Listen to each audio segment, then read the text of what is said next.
Beralih ke ranah kriminal pemirsa, polisi mengungkap motif pembunuhan wanita penghuni indekos di Kota Tegal, Jawa Tengah yang terjadi Rabu petang lalu. Adapun peristiwa itu dipicu sakit hati tersangka karena mendengar ucapan korban usai berkencan. Satreskrim Polres Tegal Kota Tegal, Jawa Tengah, Kamis siang menetapkan Titus Sutrisno sebagai tersangka pembunuh Sumiati alias Okta penghuni tempat indikos di Jalan Berantas, Kelurahan Mintaragen, Kota Tegal. Polisi juga mengungkap motif penganiayaan sadis berujung maut tersebut, yang dilatar belakangi sakit hati tersangka oleh ejekan korban yang menyinggung perasaan, usai keduanya berkencan di kamar kos korban. Belakangan diketahui tersangka merupakan teman kencan korban yang tidak saling mengenal sebelumnya. Tersangka menghubungi korban melalui aplikasi pertemanan dengan perjanjian membayar korban sebesar Rp500.000. Tersangka emosi saat mendengar ejekan korban. Ia langsung menganiaya korban dengan pisau dapur yang dibawanya. Korban mengalami 7 tusukan di leher dan perut. Dalam kondisi terluka berlumur darah, korban berlari keluar. Namun akhirnya jatuh tersungkur di depan pintu gerbang kos. 16.30 si pelaku ini menggunakan aplikasi untuk memesan seorang wanita. Selanjutnya dari aplikasi itu ada komunikasi lewat medsos, kemudian dari medsos itu ada transaksi kesepakatan yaitu Rp500.000. Setelah itu dari kesepakatan itu untuk melakukan servis yang memuaskan, tetapi dari pengakuan si pelaku selang sudah berjalan selama 10 menit, kemudian korban pergi ke kamar mandi untuk membasuh-basuh atau untuk buang air kecil di belakang. Setelah itu kembali ke kamar tidur, melakukan ngobrol bersama-sama.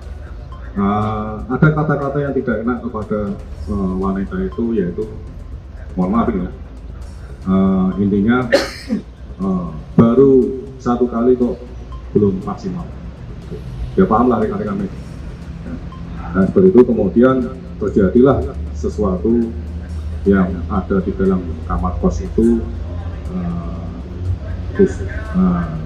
tusukan sebanyak 7 kali dengan mengenai belakang, samping kanan kiri, kemudian bagian depan. Kemudian pelaku keluar dari dalam kamar, menggoda-goda pintu yang ada di depan kamar, di kamar nomor 4. Selanjutnya badan korban bersimbah darah keluar dari kos, kemudian sampailah di depan pintu gerbang, kehabisan darah tergeletak di depan itu. Nah, seperti itu rekan-rekan dari motif yang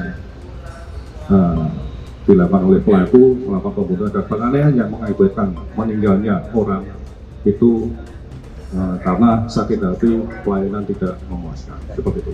Senjata tajam memang itu dibawa dari pelaku untuk jaga diri, karena pelaku pekerjaannya sebagai pengantar korban di lapangan, seperti itu. Antara pelaku sama korban itu belum saling kenal karena itu lewat aplikasi.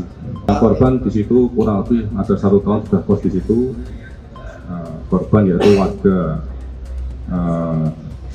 Cikelem Bulakamba, Kabupaten Brebes. Untuk ancam hukumannya itu diancam hukuman 15 tahun penjara, dikenai pasal 338 dan atau pasal 351 ayat 3 KUHP.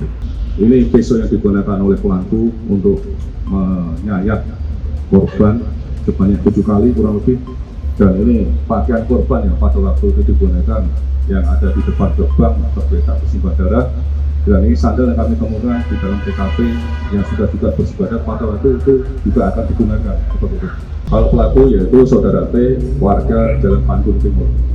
Setelah melakukan penganiayaan, tersangka ini ketakutan karena di depan rumah itu sudah banyak warga yang keluar karena ada penjaga kos yang pada waktu itu ada di TKP juga berteriak minta tolong kepada Bapak RT. Polisi mengamankan sebilah pisau dapur berlumuran darah yang digunakan tersangka menghabisi korban, sandal milik korban dan tersangka, serta pakaian korban. Tersangka dijerat pasal pembunuhan dengan ancaman hukuman 15 tahun penjara. Kuncoro Wijayanto, Java TV, melaporkan.